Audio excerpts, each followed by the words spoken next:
Thank you, President Sam Hatt. And what a crowd here tonight. Thank y'all for being here.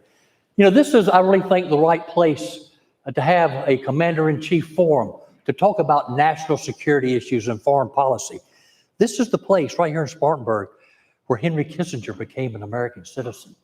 This is the place where the best Secretary of State America ever had, Jimmy Burns, did much of the planning for the Manhattan Project.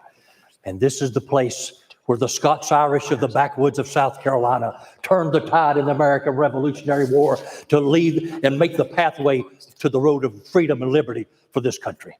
This is the right place. Vivek Ramaswamy, the son of immigrants, epitomizes the American story. A summa cum laude graduate in biology from Harvard, a Yale Law School graduate, a successful businessman and entrepreneur, New York Times bestselling author, the founder of Roivant Sciences, Stride Asset Management. You can go on and on. The first millennial to seek the Republican nomination for the presidency of the United States.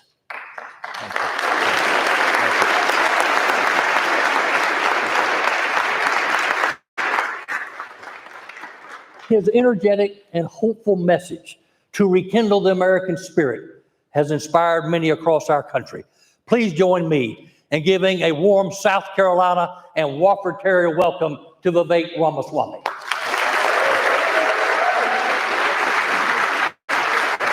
Appreciate you, buddy. Thank you. Thank you. Appreciate it. That's a few words. Yeah, we want you to speak. We want you to speak. You do it. You do it. Thank you. Thank you.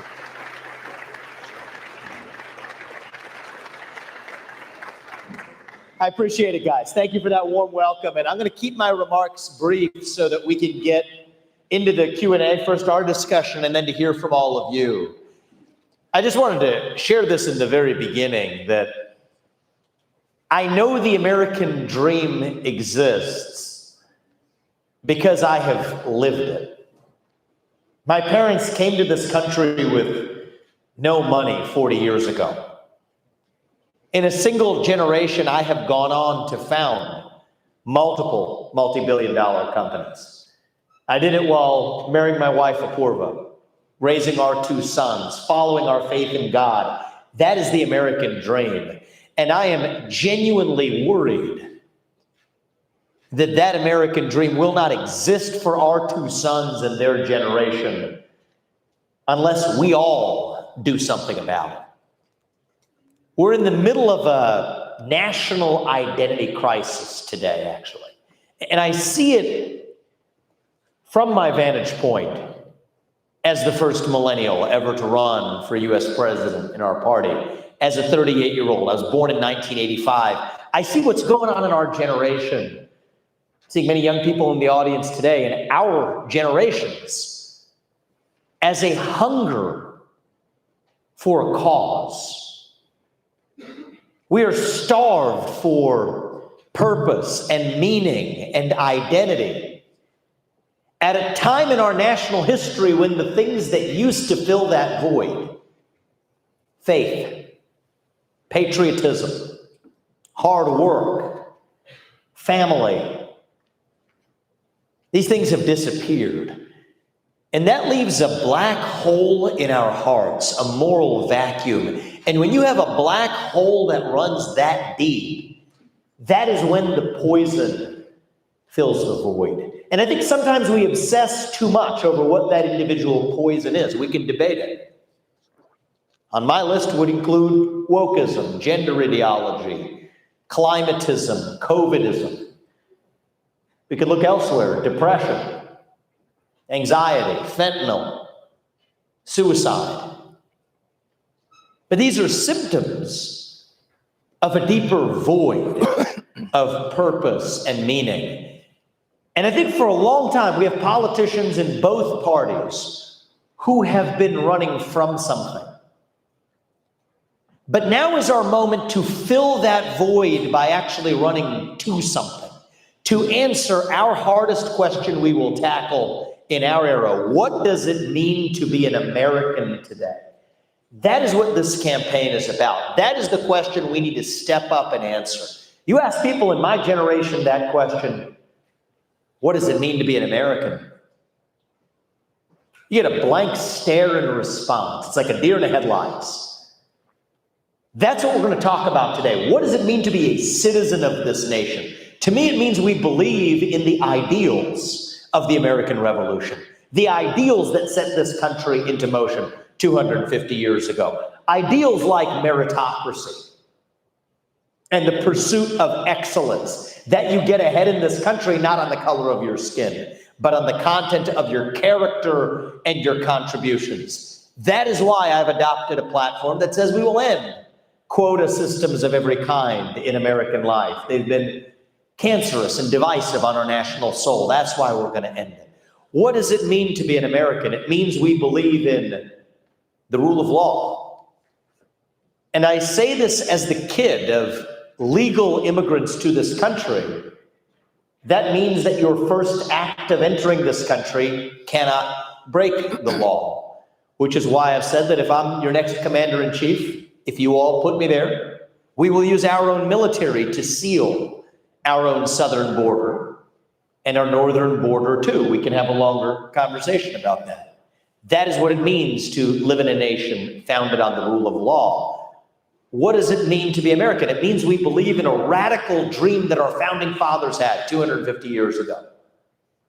A radical dream that I have as a citizen today, that the people who we elect to run the government ought to be the ones who actually run the government, not the managerial bureaucracy that actually wields political power today. So if I can't be your president for more than 8 years, which I think is a good thing, then neither should those federal bureaucrats who reported to me either. 8-year term limits for the bureaucracy instead of the civil service protections. The way I look at it, these aren't black ideas or white ideas. These aren't even really Democrat ideas or Republican ideas. They're ideals that we fought a revolution to secure in 1776. And I think we live today in a 1776 moment.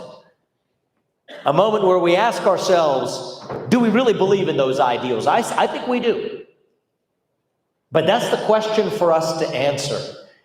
And with many young people in the audience today, I will remind you that our country was born, and I think our country will be revived by young people, the people who actually carry that spirit forward. Thomas Jefferson, he was younger than I am right now when he wrote the Declaration of Independence at the age of 33, not that much older than many of you in the audience today.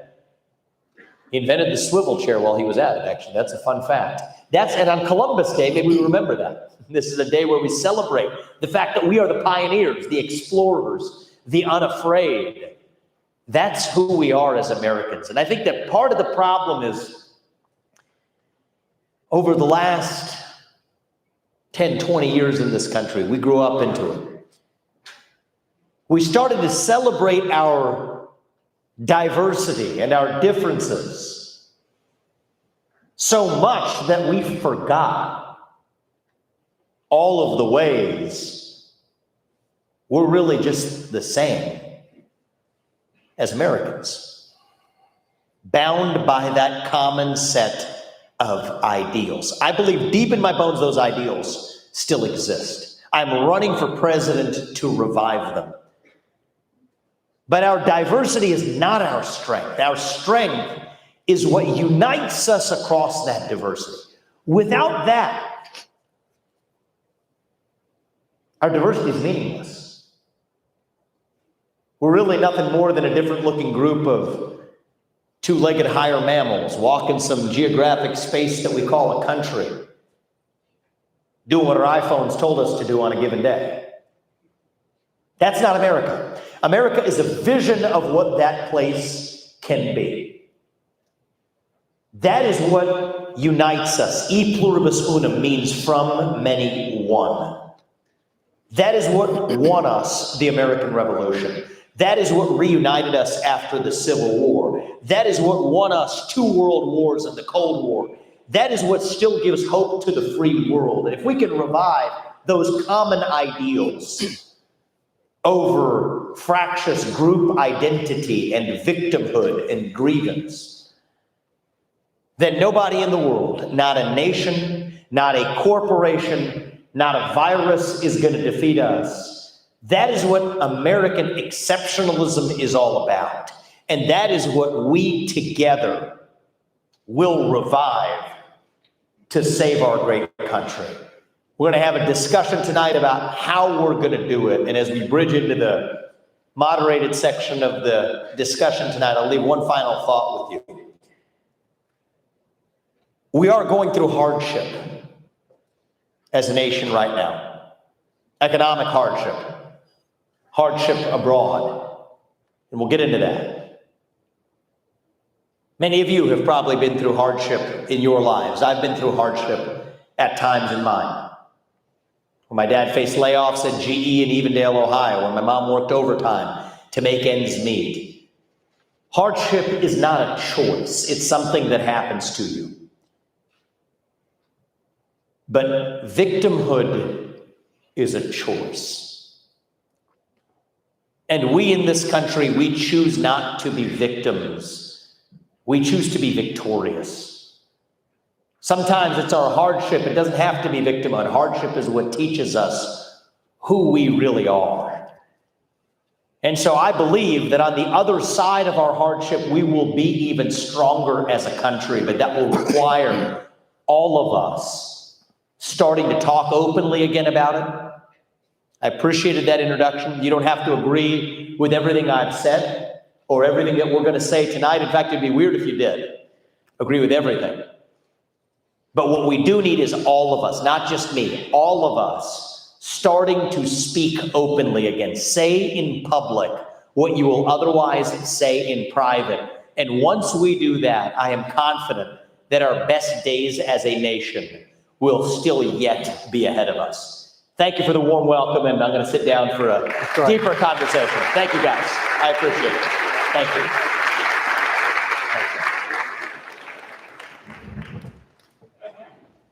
We've over this last weekend, we've seen the atrocities in Israel.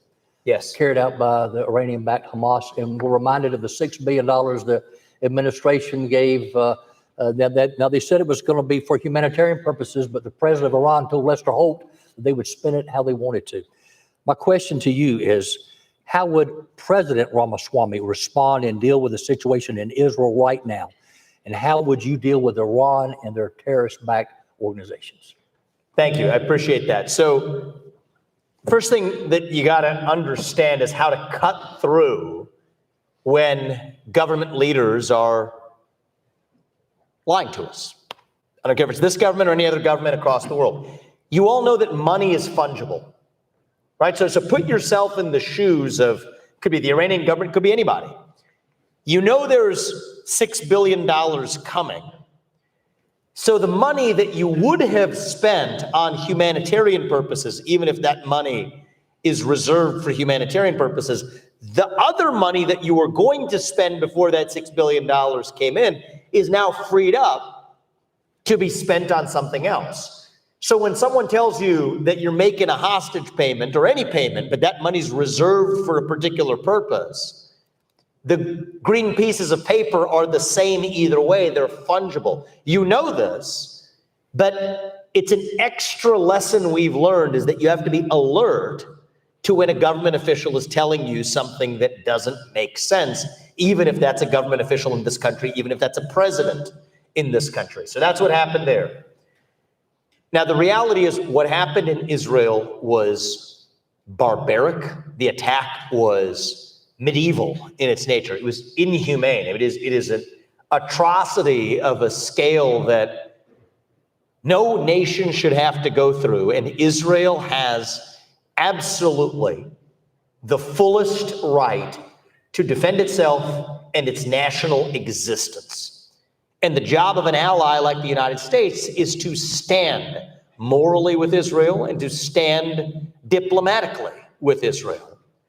Now, this is in our national self-interest to make sure that Israel is successful, and I believe Israel will be successful in defending its own border, in recapturing the territory that in recent days has been captured. But our main job is to make sure that Israel is armed and equipped to defend itself, while also taking a reminder here at home that if that can happen in Israel, we live in a moment where that can happen right here at home. Our borders are more porous than they have ever been. Israel's government is divided. That's part of potentially why this attack was able to be successful. We're as divided as we've ever been in our politics. And so the job of a US president is at once to make sure that our allies know that we have their diplomatic back and our moral backing, but at the same time, use it as a catalyst and a reminder to ourselves that we can't be complacent here. The last area where I depart a little bit from the status quo view of both major parties is that there was a major, and it was a major, intelligence and Israeli defense failure in what happened in Israel. And what everybody else is saying is that's a question for later, but we need to get to the bottom of that. I disagree. I think that is a question for now. We need to understand what went wrong there. It was badly wrong. To the 50-year anniversary of the Yom Kippur attack of 1973. It was heightened security environment. We need to understand what went wrong. And if an airplane crashes, the black box, when it's recovered, they don't hand it to the airliner whose crash it was to analyze it. Somebody independent who looks at it. And so right now, there are going to be major consequences as a result of the decisions that are made in the next 24, 48, 72 hours and over the next 1 to 2 weeks. If those decisions are made through the same apparatus or to fuel the same apparatus that failed this badly on an attack that never should have been allowed to happen, then we may be at risk of making even worse mistakes if we don't just take the short time to really understand why the heck that was permitted to happen. Right now, we have no answers, and I don't think we can sweep that question under the rug and save it for later. So that's why I'm a little different than the others. How do you view the relationship between the United States and Israel? And Israel depends on the U.S. a good bit for their national security needs. So how do you view that relationship, and would you continue foreign aid to Israel, particularly during these times?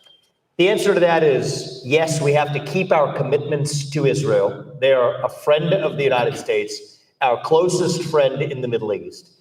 And especially in an era where we will need to turn our attention to the real enemy, that's China, we need a reliable partner in the Middle East who looks after our shared interests and shared objectives. Top of the list is making sure that Iran never, ever becomes nuclear equipped.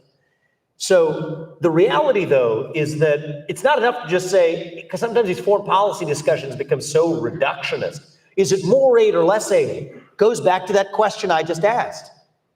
It doesn't matter if the way that Israel is able to defend itself with U.S. intelligence sharing, and the U.S. probably bears some responsibility for this too, results in a massive failure like the one that we had.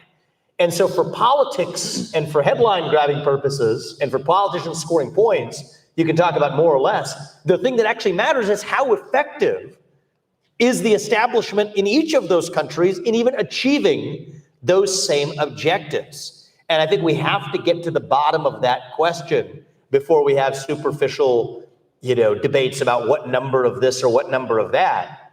How did this happen? Against the backdrop of consistent U.S. allyship, supposedly, intelligence sharing, supposedly.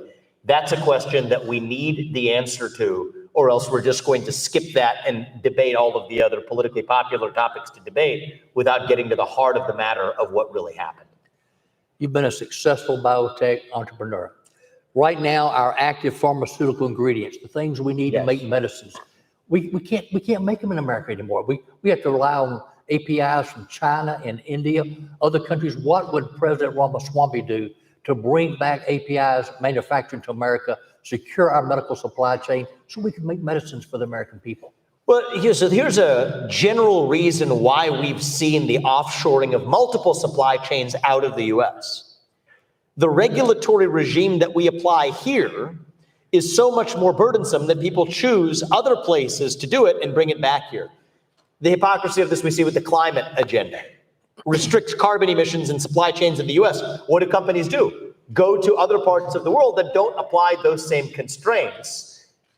And we've purposefully shifted production abroad when it could exist right here at home. Now, in the pharmaceutical supply chain in particular, let's get a couple of priorities straight. Of course, I'd like to do as much here in the United States as possible, but there's really one objective that's especially important. Make sure we're not dependent on China for it. This is a country, China, that right now is exporting the synthetic ingredients to produce fentanyl to the Mexican drug cartels south of our own border, that are then making that fentanyl and using it to lace other illegal pharmaceuticals like Percocet or otherwise that are now pouring across our southern border, due to kill 80 times as many Americans on American soil this year as the number who died on 9/11. Think about that. So the same country that is poisoning the illegal pharmaceutical supply chain, do you think in the scenario of a conflict isn't going to dare to do it to our legal pharmaceutical supply chain, where 95% of our over-the-counter pharmaceuticals depend on a supply chain in China? Now think about it one step further. The same country, and I know it's uncouth to say this in public, but let's call it out for what it is, that made a man-made virus in a lab and allowed, either through gross negligence or worse, that virus to be unleashed as hell on the world, including the United States, that same nation is not going to somehow, in a conflict scenario, do something similar with the legal pharmaceutical supply chain. So how do we bring that in the United States, reduce the regulatory burden? And I would say that the urgency of declaring independence from China is so essential that if the next step is that we're moving those supply chains to pharmaceutical companies in Israel and Japan and South Korea and India and otherwise, that is the most important step forward, is bring it here and to our allies to cut the cord from China. And then we work on step 2 after that, on how do we bring the rest back to the United States proper. And I think that's really the honest answer, because it all can't come, I mean, I would love for it to, I would wish for it to, if I could snap my finger and make it happen, but that's a lie. It can't happen instantly to the US. But if it's to the US and allies, that then does become realistic to pretty quickly decouple from China on our pharmaceutical supply chain and also our defense industrial base. The same point I made for the pharmaceuticals is true for even the fighter jets that we make in this country. Literally depend on China for the parts required to make the military equipment that we might need in, God forbid, a conflict scenario with China. That doesn't make sense. And so we never depended on the USSR in the last Cold War for the shoes on our feet, the phones in our pockets, the pills in our medicine cabinets, or even our own military.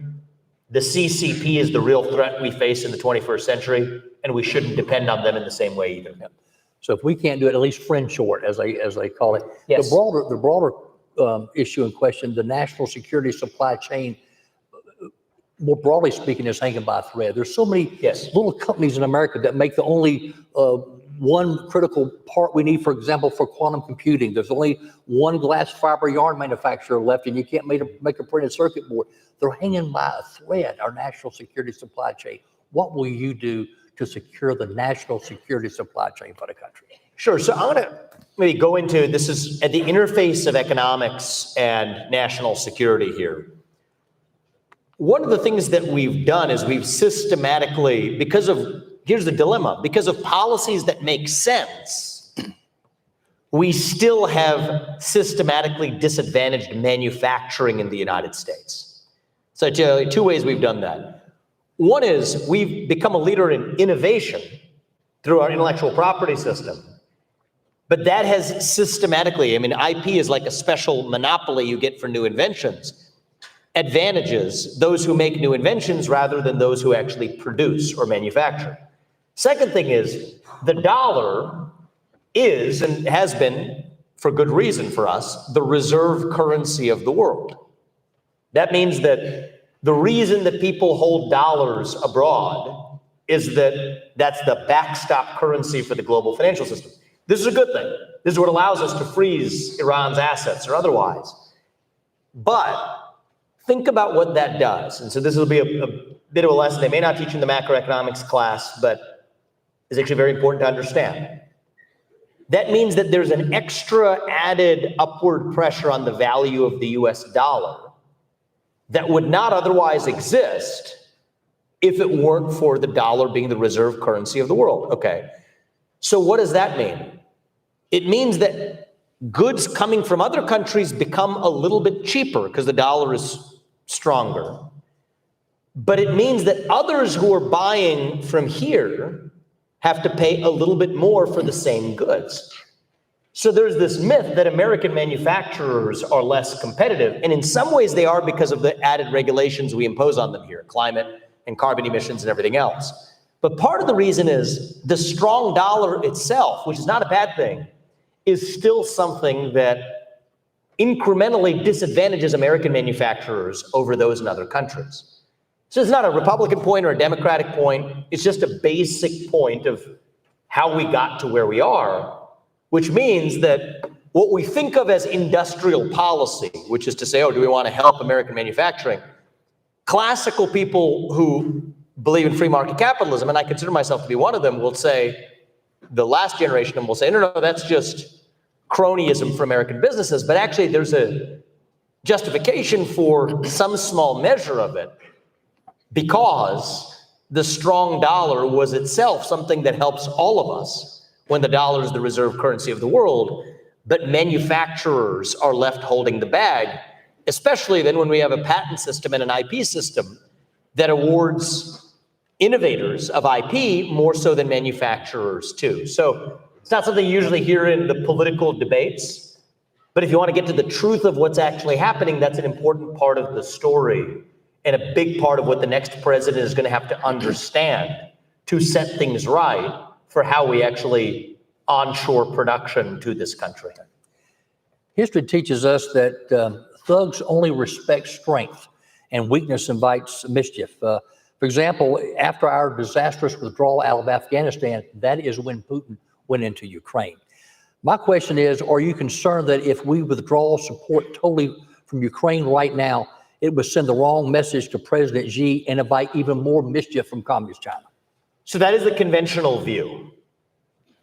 Let's get that on the table for people who are not, a lot of students in the audience, et cetera. Before I give you my view, I at least want you to know that that's what most traditional people in both the Republican and Democratic Party believe, is that if Putin walks away with any land in Ukraine, that will embolden Xi Jinping of China to invade Taiwan. I don't share that view. My view is different. I first don't believe that it advances our national interests to use US taxpayer resources or military equipment in Ukraine. Just because Putin is bad does not automatically mean that Ukraine is good. Let's start with that.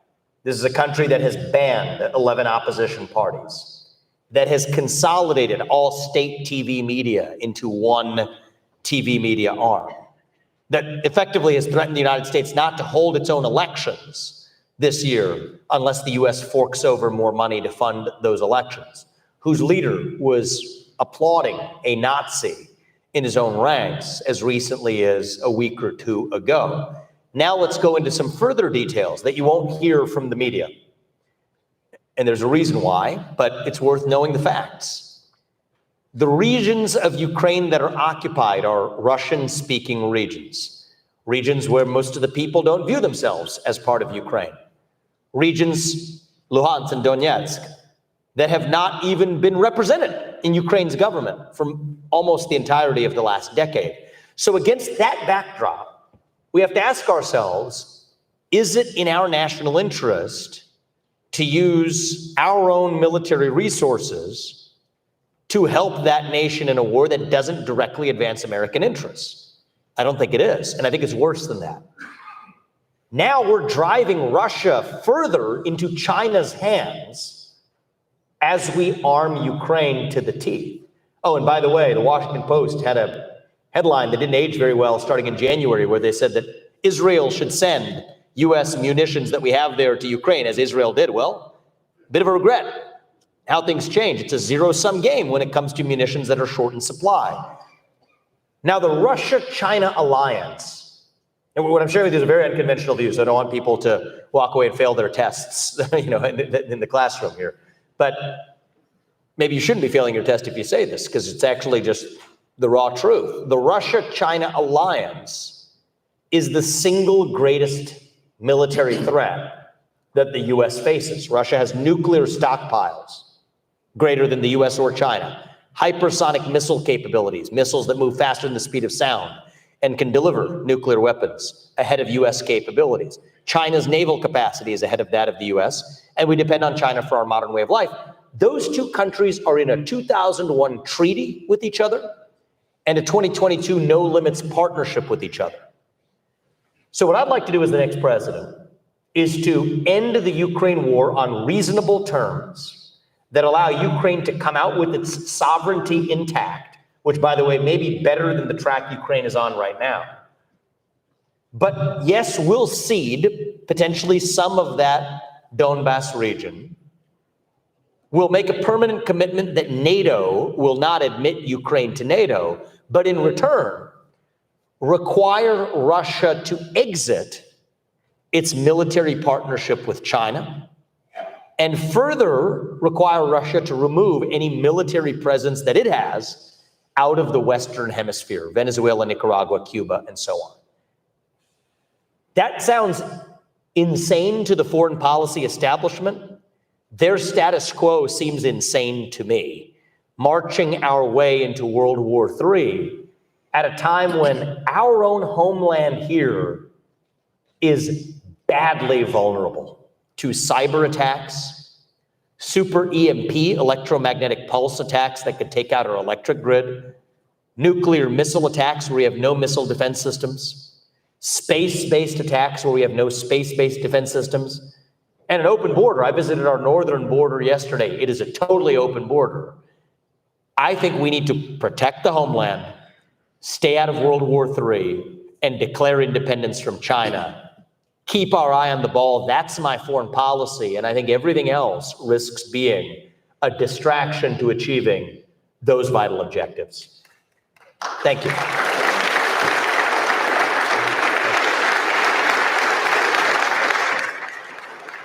Taiwan, the late 70s, the Carter administration canceled our mutual defense treaty with Taiwan.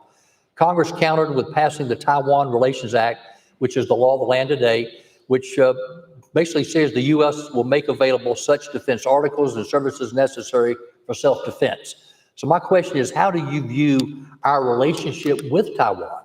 And what will you do to dissuade communist China from invading Taiwan? Sure. So the first thing I want to observe is, let's just pick up where we left off in the answer to that last question. Right now, Xi Jinping, he's the leader of China. His bet is that when Russia and China are in an alliance, the US won't want to go to war with two different allied nuclear superpowers at the same time.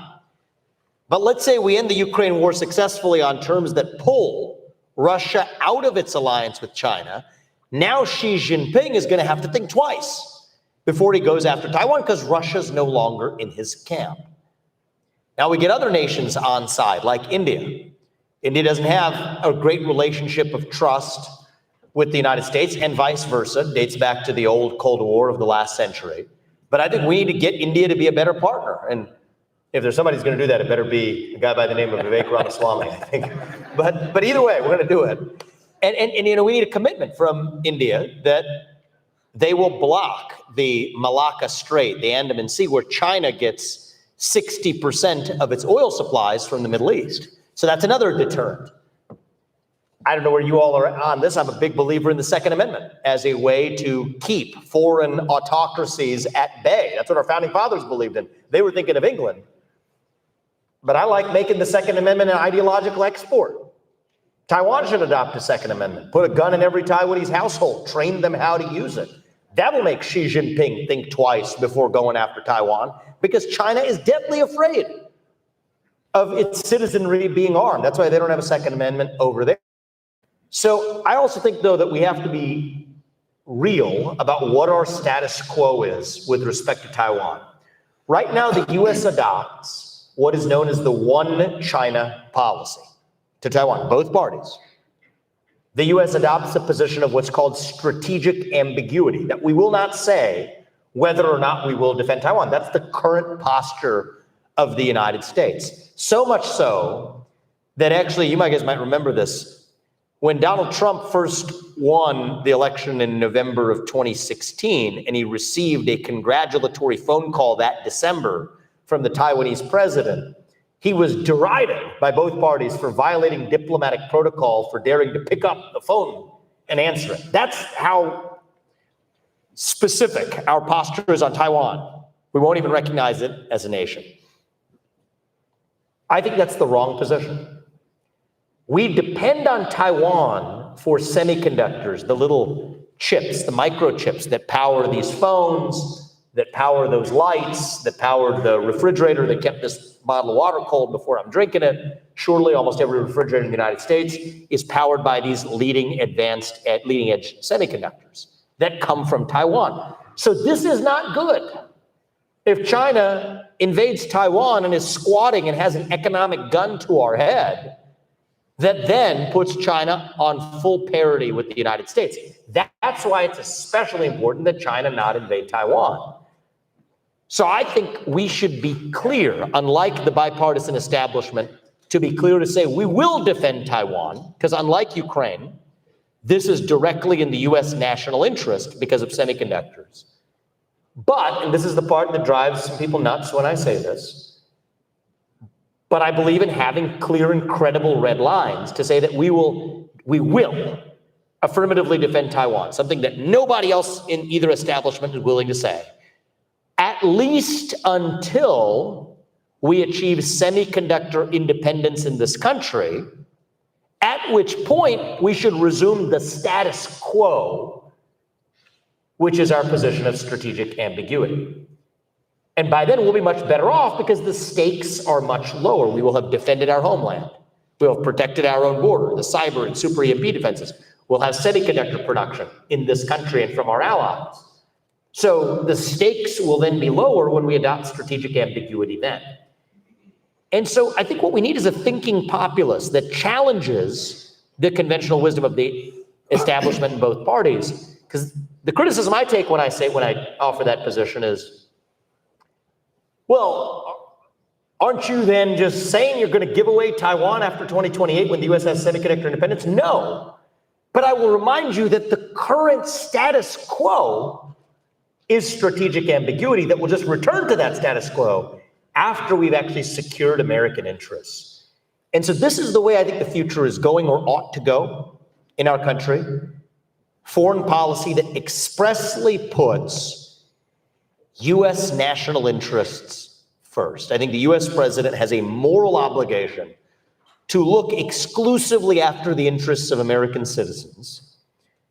And that will allow not only our adversaries to then take us more seriously when they do deals with us, be that Russia or China, to end these wars, but also even our friends.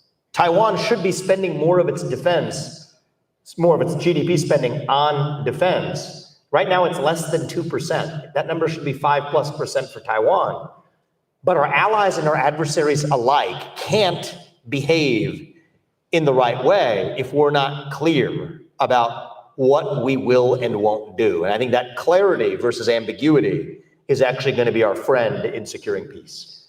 Committing U.S. troops, I know you were at the Nixon Library recently, and if you look at Nixon's foreign policy and Reagan's foreign policy, when it comes to committing troops, they seem to have a couple of principles. You've got to have a national security interest at stake of the United States, and a clearly defined mission. I actually add a third piece: you need to have an exit strategy. How does that fit with a Ramaswamy policy of when to commit U.S. troops? If it directly agree with that. Now, what I think is that many people who say that don't actually apply that principle. Iraq, Afghanistan, $3 trillion worth of US taxpayer resources expended. Thousands upon thousands of innocent American lives sacrificed in those conflicts. To what end? 20 years later, the Taliban is still in charge in Afghanistan. A hostile anti-American regime, effectively, still in control of Iraq, vulnerable to Iranian influence and incursion.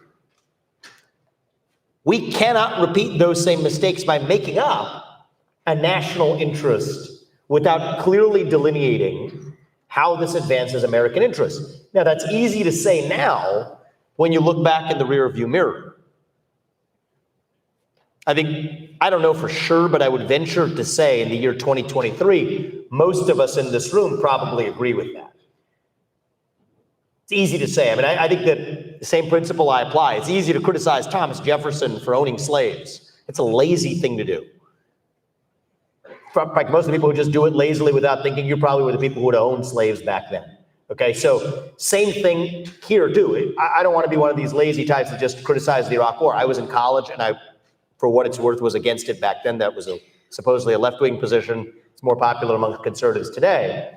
But that's the easy part. Where the rubber hits the road is that we're going to have a different circumstance. It might be brewing in front of our eyes right now in the Middle East. And this is where the question actually becomes hard.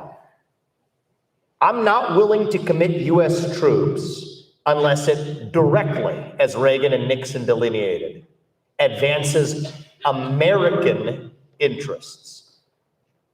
As a human being, I think that we stand for what is moral and what is right. But as a commander-in-chief, the moral thing to do is to stand for the interests of the nation you lead.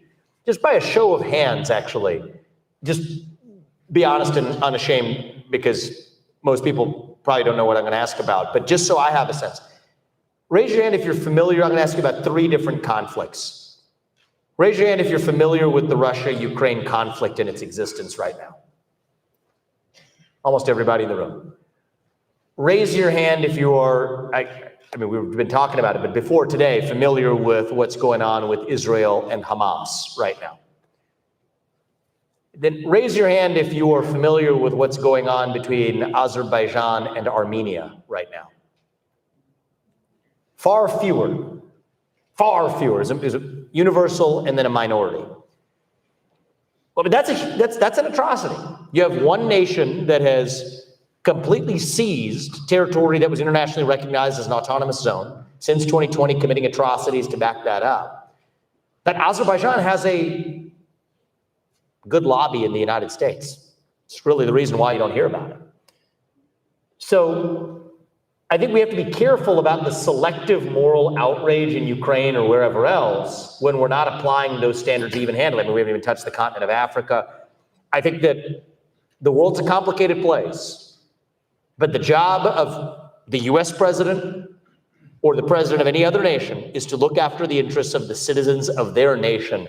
And that allows for more credible negotiations to secure peace. But when you have vague red lines and vague, ever-shifting principles about who's morally right or wrong, that's a formula for entering into world war at a time when people are certain tripwires, there's no rolling it back. So criticizing Iraq, that's the easy part. The hard part is, what are we going to face down now when there will be some calling for US troops in certain conflict situations? I think that we have to be principled. America first principled in America in how we make those decisions without apologizing for it. Special forces have played a big role in our military and in keeping our country safe. Psychological operations, intelligence, assets, Green Berets, you name it. The Secretary of the Army stunned a lot of people last week in Washington, D.C. when she announced that they were going to cut 3,000 Special Forces troops, including the intelligence and the psychological operations troops, because of a recruiting crisis. Yeah. My question to you is, do you support this, and how will you address the recruiting crisis plaguing our military today? Well, I don't support that decision, but I, more importantly, regret the backdrop conditions for that decision, which is a 25% recruitment deficit in the US military last year, which might be even worse this year. Why do we have that recruitment deficit? Young people don't want to serve a country that they're taught to hate, and ironically, increasingly indoctrinated by our military to do the same. Now, the cynical but I think true view here is I think part of what happened is the old left used to criticize the war in Iraq or Afghanistan. And so if you're General Mark Milley, how do you deflect that criticism, talk about white rage or systemic racism or whatever? It's the same reason public schools will say that math is racist. It's a deflection. They're blowing the woke smoke to deflect accountability for their own failures. But that's not inspiring to young people. People don't want to serve a country where we're taught to loathe ourselves. Less than 16% of Gen Z says they're proud to be an American. 60% of young Americans say they would sooner give up their right to vote than to give up their access to TikTok. It's just a fact of where we are. So am I surprised that we have a 25% recruitment deficit in our US military? No, I'm not. But how do we fix that? That's a deeper problem. I think that every young person in this country, every high school senior to graduate from high school, should have to pass the same civics test that every immigrant has to pass in order to become a voting citizen of this country. You got to have skin in the game to play in the game. You can't just value a country that we passively inherit. We value a country that we have a stake in building, in creating, in knowing something about. I think the spread of our victimhood culture in our country in some ways has not been because we've encountered so much hardship that we've been victimized. It's because we haven't encountered enough hardship and are inventing new hardships that don't actually exist. So it's a psychological slavery that we need to emancipate ourselves from. And I think that's the real emancipation proclamation we need, is from the shackles of our own national self-loathing. And I think that this is where, this is part of why I'm running for US president, to be honest. We're talking policy, and policy is important. But things will change. I can't tell you exactly what the situation on the ground will be 2 years from now, but that's only half the job. The other half of the job is to, as Reagan said, set a national character for who we are as Americans. And I think that's something we've missed in our commander-in-chief for a very long time. And that's the standard I want you all to hold me to if you all put me in that office. You talk about cyber and the quantum race, quantum computing, Yes. Millions of times faster than traditional computing. China's outspinning us big time. Many believe that whoever wins the quantum race will win the cyber war. Whoever wins the cyber war will have the upper hand in the next major military conflict. How vital is it to our national security that America win the quantum race? And what will President Ramaswamy do to ensure that? I think it's important. And just these are developing facts on the ground in the Israel situation, but supposedly one of the rumored reasons, and I have no idea if this is factually accurate or not, a lot of facts are changing, but one of the reasons rumored for the failure of the defense of the border there was a cyber attack that may have taken out some of their systems. There's a lot there that doesn't fully add up, but that's at least highlights the importance of cybersecurity. We are badly vulnerable to cyber attacks. Our cyber defense systems are minimal compared to the offensive capabilities of other hostile nations. One of the main problems in this country is a badly lacking talent base of people who lack skills in math and computing in the United States. I made an allusion to TikTok earlier. ByteDance, the parent company that operates a version of TikTok in China, do you want to know what that promotes? Promotes math and engineering. They don't allow the version that exists over here.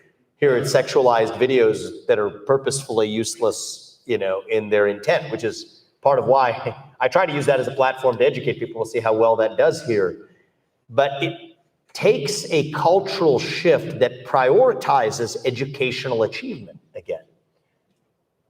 See, our culture of excellence in this country, it has been tamed, it has been domesticated by this new culture of victimhood. While our culture of excellence leapt oceans to lift up places like China, their culture of Maoist victimhood leapt oceans all the way back to hold us down. When we rallied behind the cry to make America great again, we didn't just hunger for one man, we hungered for the unapologetic pursuit of excellence. And so how will I revive that as Commander-in-Chief? revive meritocracy in every sphere of our lives. I don't care what your skin color is or what your gender is or what your sexuality is. The best person gets that spot in college. The best person gets that job. The best person gets that promotion. The person who's the best in the class doesn't need to highlight or hide their achievement. They can embrace that achievement, and we celebrate it. That's what America used to be based on, is merit. What is merit? Meritocracy. It's a system where no matter what your God-given talents are, some people will have it in quantum computing, some people will have it in a different area, but whatever your God-given talents are, nobody will stand in your way and stop you from making the most of your own God-given talents, different as they may be. We don't have a meritocracy in America today. We don't have a meritocracy in government. That's what civil service protections are about. I'll end that as US president. If you're doing a bad job in the government, we're going to fire you. It's actually that simple. And if you're doing a good job, we're going to promote you and pay you more money. Teachers unions, get rid of them. Part of the thing with teachers unions, does that mean you want them to be paid less? No, I want the teachers who are delivering good results to get paid more for the consequence of the results they deliver. Unbridled meritocracy in America, we will once again lead not just in quantum computing, but in medicine and in every area of innovation, as we always have, if we bring back that culture of merit. Last question before we open up for Q&A from the audience. Securing our border has been a big part of your campaign. I know you went to the northern border this weekend. How will you address the border crisis and secure our border?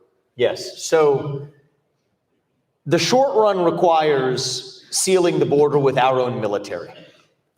It's considered a controversial idea. I don't think it should be. If we can use our military to secure somebody else's border, we can darn well legally, morally, and ethically use it to secure our own border in this country. I don't think we have to apologize for that fact. Basic common sense.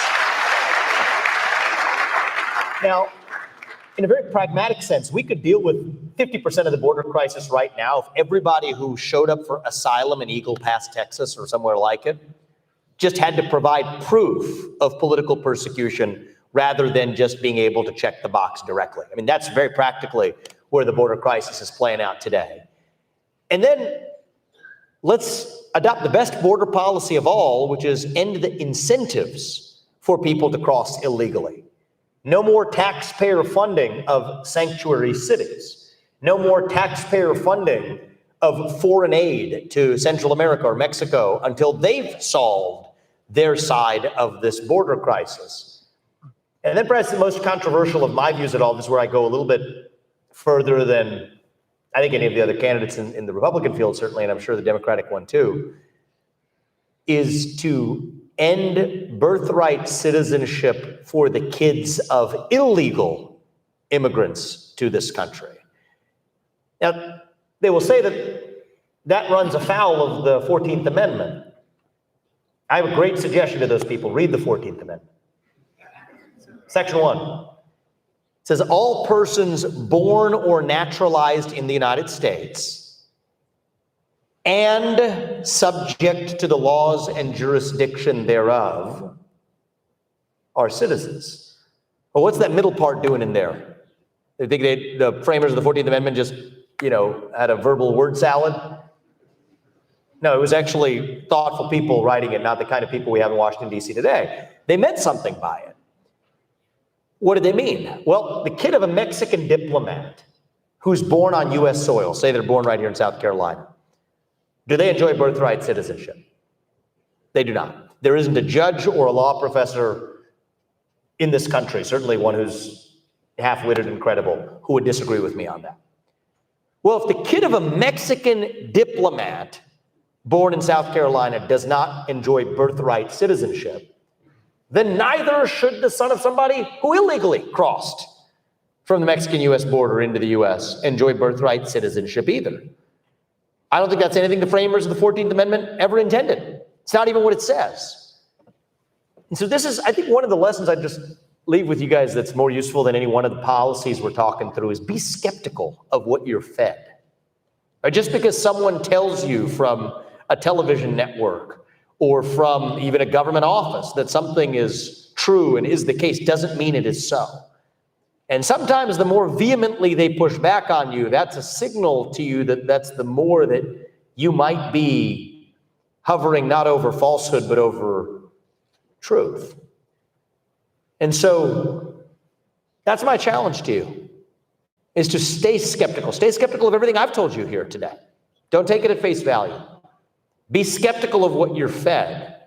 Ask the right questions. And that's our path to truth in this country. The path to truth runs through free speech and open debate. I am proud to be at a place that has signed on to the Chicago Principles for Academic Discourse. It's dying in our country. There's a culture of fear. I mean, most professors I know, even in places like Harvard and Yale where I went to school, they won't say it out loud, they'll say it privately. There are certain views they can't express. That's wrong. That's not America. That's a distortion of America. And the real danger is if you tell people they can't speak, that is when they scream. If you tell people they cannot scream, that is when they tear things down. And I'm keen to make sure that we never get there. And so my one ask of you, maybe before we open this up to, in the spirit of opening this up to questions from you all, is when you are the only person in a room who believes what you do, you have an obligation now more than ever to stand up and say it. And my commitment back to you is that 99% of the time in this environment we're in right now, what you will find is that you were not the only person in that room who believed what you did. So you guys do your part. I'm going to do mine. We'll open this up for some questions, it sounds like. And absolutely. And I'm looking forward to wrapping this up with hearing from you all.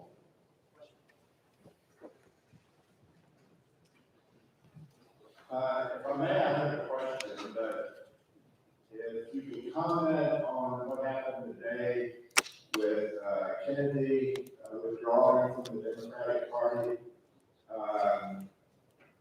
What's your response to a Democratic Party that tells a candidate they cannot debate the president in the campaign, and then tells the candidate that if they campaign in New Hampshire, regardless of the outcome, their delegates in New Hampshire, South Carolina, and Georgia would not be counted?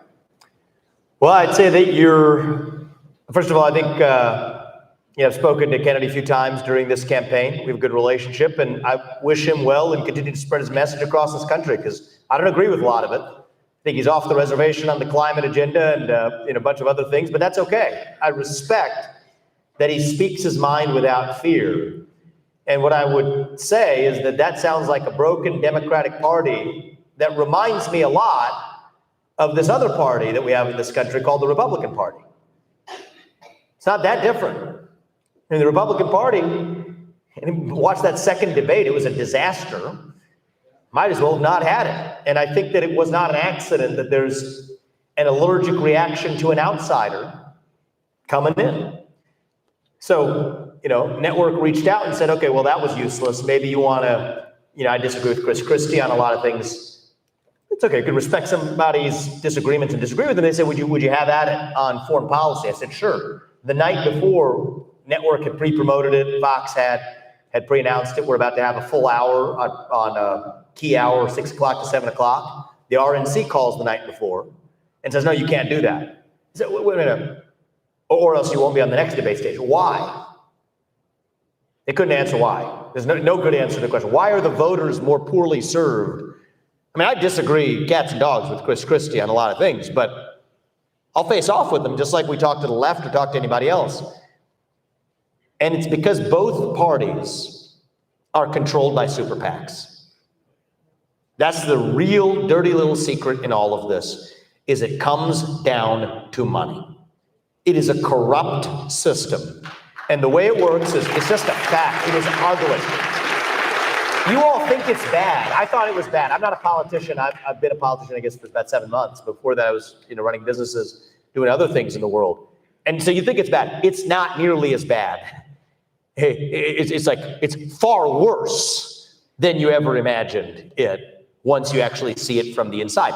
Every politician, when you're in one of the major parties, dances to the tune. They have to dance to the tune of their biggest donor. It is the mother's milk of politics. Now, in my case, that biggest donor happens to be me. So, we're not beholden in that sense. How do we win? That's come down to you guys. That's why I'm here. That's not my choice. That's your choice. South Carolina goes first. So I will say this, if the entire nation in the primary voted at the exact same time, no chance. A guy like me has no chance. It's 30-second ads funded by the same super PACs. A guy like me has no chance. Why even bother? The reason that there's a chance for an outsider to come in and actually make a difference in the system is because certain states like yours in South Carolina go early, go first in the South here. So in case you didn't notice, there's no social media algorithms in the air between us tonight. None that I see anyway. We're not in the metaverse yet. There's no TV screens between us. I can't reach 300 million people this way, but I can reach the 300 to 500 that we have in this room tonight. And I did earlier tonight. And we're going to do it in trips we make back to states like this in New Hampshire and Iowa. So if you all want someone coming in from the outside to break a broken system, I'm your guy, okay, within the Republican Party. But that's your choice, not mine. So, thank you. Hey there, Mr. Ramaswamy. I just wanted to preface it by saying, you said 16% of Gen Z are the ones who said they would be proud to be American.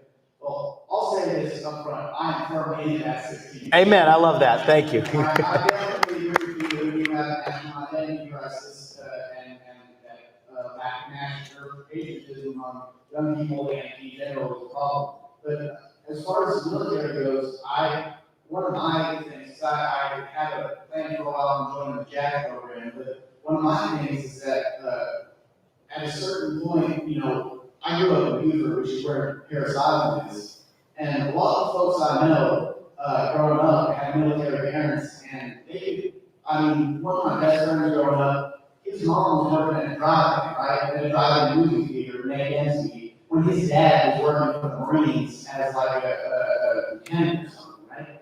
And I'm just wondering, how can we say it's just a national identity crisis and not a crisis of we're not doing our military properly? Yeah, you're saying the execution of the military. Yeah, but like we should be paying our military and take care of them. Ejecting out of the next 16 and breaking your tail. 10 years later, the Navy hospital says, "Oh, that's not service-related issue." Exactly. So you're right about that. And you're smart to say this because young people, they're not stupid. You look and see, this is how you treat your veterans on the back end. Why on earth would I want to serve on the front end? So fixing the VA is critical. I mean, they say the number is 22 suicides per day. I think it's actually, on my look at this, closer to 40 per day on average of veterans who commit suicide in this country. It's unconscionable because we have a VA that has consistent loss of continuity of care. You pick up the phone and you have a different person you pick up every time. That's wrong. So if we don't actually value our own servicemen and women, why would those 18-year-olds on the front end want to serve in the first place? So I have a lot to say about this. In the interest of getting some other questions, I'll leave you with one practical answer. One of the easiest things we can do is basic workforce training for people who are re-entering the civilian workforce after their time in the military to really make sure that we allow people to stand on their own 2 feet, use those useful skills, but get them a head start on some of the other skills that they may not have gained from their time in the military, so we have real leaders in the private and public sector alike that can come from people who have served, and I think that will go a long way. Proud of you, man. Thank you. Appreciate that question. Military, my dad was retired 20 plus years, 40 actually, 30 years. My son's a Marine, my brother was in the military. There's a lot of guys that get well trained and are called double dippers when they work in the civil service. They actually make more pay than when they were serving. But that's not my question. My question is this. First off, his name is Vivek. And I learned this a while back when I created a t-shirt that said, "What the heck, Vivek?" And I also created a t-shirt that said, "He's like Trump, but nicer." Thank you. He is an outsider. I love that about you. I love your transparency. I love the fact that you go to alternative media to promote the message of conservatism. liberty, of being American. I hate it when I go to a ball game at a high school and kids don't stand for the flag. I hate it that the team sit in the locker room when the national anthem is being played. I just hate it. I hope that changes. I wish it does. Here's my question. You're a Trump fan. You know that. Mm-hmm. You're in the heart of Trump. We have people that have been flying Trump pin flags since they left office. They're still flying. Trump has got a hold on that outsider mentality. How do we, because you got to vote unless you do something crazy. Which I don't think you will, because you're a smart businessman. And businessmen that are smart and make money don't do things that are crazy. They do things that make them money. So how do we break that stranglehold so he doesn't have a 40-point margin and a poll that's about to be released by Winthrop University where he just came from? How do we do that? Well, look, I think that here's my formula. My goal by the end of this race is for everybody in this country, we'll start with the early state like this one, everybody in this state, to know who we are. I say we because it's a family effort. Our family's making the sacrifice together. Who we are and what we stand for. And if after knowing all of that, you want to go for somebody else, I'm at peace with that. That's the system working as it should. Now, the system is distorted by the super PAC puppetry, by a lot of the media distortion layers in between it. That itself is hard enough. But the way I'm going to do is everybody in this country and everybody in the state, by the end of this, if we've done our job, we'll know who we are and what we stand for. And then that choice belongs to you. Now, my view is, I agree with Trump on a lot of policies. I think he was an excellent president. Everybody else is trying to run this race by Monday morning quarterbacking something he did wrong, and we're all human beings. And nobody's perfect. Trump wasn't perfect. But I agree with 90% of the policies he effectuated for this country.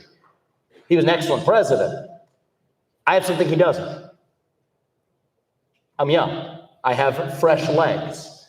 I think we are in the middle of a war in this country, a war between those of us who love the United States of America and our founding ideals, and a fringe minority who hates our country and the ideals we're founded on. I think that's the real divide. It's not even black or white or Republican or Democrat. I think the right general we're going to need to lead us forward has to be A, somebody who knows we're in a war. You have to know you're in a war to win one. B, it has to be somebody who can't be captured by that system, financially or otherwise. And arguably, maybe Trump and I are the only two candidates who fit that description. But the third element is I think you need somebody who has not yet been wounded in that war. Somebody with fresh legs. I'm not guided by vengeance. I'm guided by gratitude to this country. That is what moves me. And I believe we can reach the next generation and unite this country better than anybody else in this race. And I do think we will have to unite this country if we're to move our own America First agenda to the next level. Thank you for that question. I appreciate it. Thank you.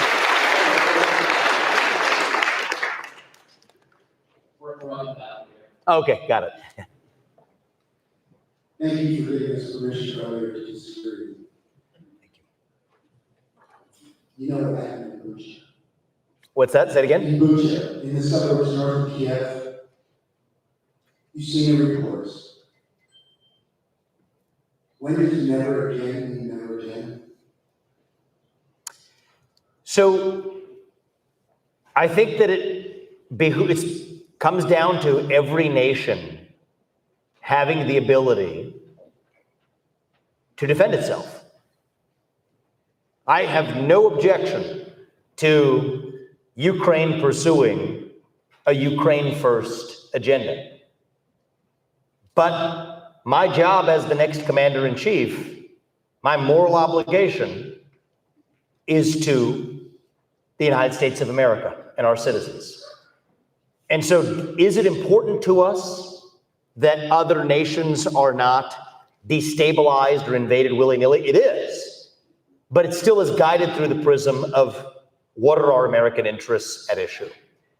And so I do think that if Russia had not invaded Ukraine, we would have no trouble observing the reality that it is one of the most corrupt nations in Europe or the United States, that it is not democratic, in any sense of that word, if it's banning opposition parties or if it is disenfranchising voters in certain parts of its country, or if it is threatening not to hold its elections at behest of financial contributions. And I think that we have to be able to make sure that we don't put everything into a box of just because one side is evil does not mean the other side is good, but instead to see with clarity that many complex situations of conflict between two countries present themselves in ways that aren't so cleanly black and white. And that requires a US leader that does make one black and white principle, that we advance the interests of American citizens, and that's how we use our own resources. And I know that's a different point of view than others have, and I think that it's healthy for us to have that debate about what our foreign policy should look like, but that's going to be my foreign policy, and at least to my question that I gave to the earlier gentleman, my job is to let you know who we are and what we stand for. What you vote for, that's your choice, and that's the beauty of this country. We've got time for one more question. Chris? Mr. Ramaswamy, recently we saw the removal of Kevin McCarthy from his position as Speaker of the House. That was largely due to the actions of his own party and far-right extremists. How would you plan on being ahead of the Republican Party, addressing the infighting that currently plagues the Republican Party? Well, I look at national unity as going beyond just the Republican Party. I'm not a particularly smitten person with standard partisan politics in Washington, D.C. bickering. Let's take a step back. I think sometimes the Republican Party falls into this trap of obsessing over the who. Kevin McCarthy or somebody else. Ronna McDaniel or somebody else. You have no reason to know who she is. She's the chairman of the Republican Party, and you're no worse off for not knowing that. Donald Trump or somebody else. Without asking the question of the what or the why. What do we stand for? And why do we stand for it? Answer that first. And then the question of the who becomes that much clearer. So I do believe in hopefully finding a silver lining in all of this. Right now, we're still $33 trillion into our national debt and growing. Not a darn thing has changed since the last round of debt ceiling negotiations. We have a border crisis of historic proportions that has shown no sign of abating. We still have a growing dependence on our adversary, our enemy, Communist China, for our modern way of life, a stagnant economy with a triple whammy of rising prices, rising interest and mortgage rates, and stagnant wages that we haven't really encountered since the Carter era.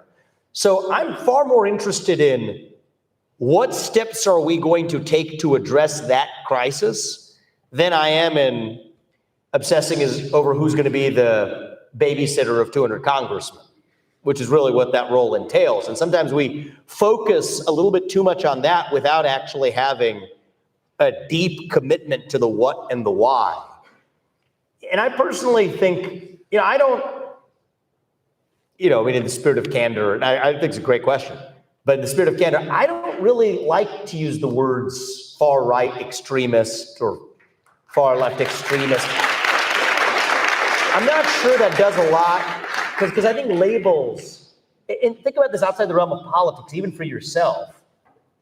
One of the things I found in my life, at least, and maybe some of you find it the same way in yours, labels can be very confining, actually. I'm using the Republican Party as a vehicle to advance a pro-American agenda. We live in a two-party system.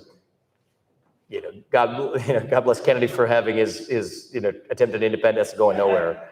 I mean, in practice, right? If you actually want to win the election, you have a two-party system. I'm using the Republican Party as a vehicle to advance this pro-American agenda. But these labels can be confining. And I think that even this label of extremist versus moderate, I'm not sure it does a lot of work for us. I think if we're going to unite this country, and maybe this is a good point to close on, I think the way we're going to unite this country isn't by compromise, actually. And that might sound counterintuitive. I think the way we're going to unite this country is by being uncompromising about the principles that unite all of us as Americans. The idea that you get to speak your mind and you do, and I do in return, that is a radical idea. That is a extremist idea for most of human history. It was done the other way. The idea that we, the people, sort out our differences through free speech and open debate in a constitutional republic where every citizen's voice and vote counts equally. That is an extreme idea. In old world England, they would have thought that laughable. It's part of what's rearing its ugly head again today. It's what the super PACs are about. They're skeptical of leaving the decision to the voter because it's always been, for all of human history, the debate about whether a small group of enlightened elites had to make that decision for the rest of society at large. But that is what unites us across our different shades of melanin or our political partisan boundaries we've drawn. And so, yes, I think that you look at a given moment on what happens on the news on a given day, and you're led to believe that we are a nation in decline. That we're at the end of the ancient Roman Empire, and all we have left is to fight over the scraps of this shrinking pie. I don't think we have to be Rome. I don't think we have to be that nation in decline. I think as a nation, we're really all a little young, actually. Going through our own version of national adolescence. Figuring out who we're going to be when we grow up. And when you view it that way, it makes sense again. You go through that identity crisis when you're young. You lose your way a little bit. Maybe do some things you regret. I did. Probably some of you did too. But we're stronger for it when we get to our adulthood on the other side. So no, I don't think we're in decline. I think we can still be in our ascent. Maybe the early stages of our ascent, actually. Look at it this way with me. Maybe we're not even at base camp. On our way to wherever it is we're heading. Still a country where we look our kids in the eye and tell them in good conscience that the United States of America is still the nation where no matter who you are, or where your parents came from, or what your skin color is, or how long your last name is in some of our cases, that you get ahead in this country with your own hard work, your own commitment, your own dedication, and that you know what, you're free to speak your mind at every step of the way. And if you're in one of those early voting states even, you have a disproportionate effect on telling your neighbors and your classmates and your colleagues too, in deciding who is actually going to be the next president that leads us forward. So thank you all for the warm welcome. I appreciate you guys. I appreciate you. Thank you. Thank you. Thank you.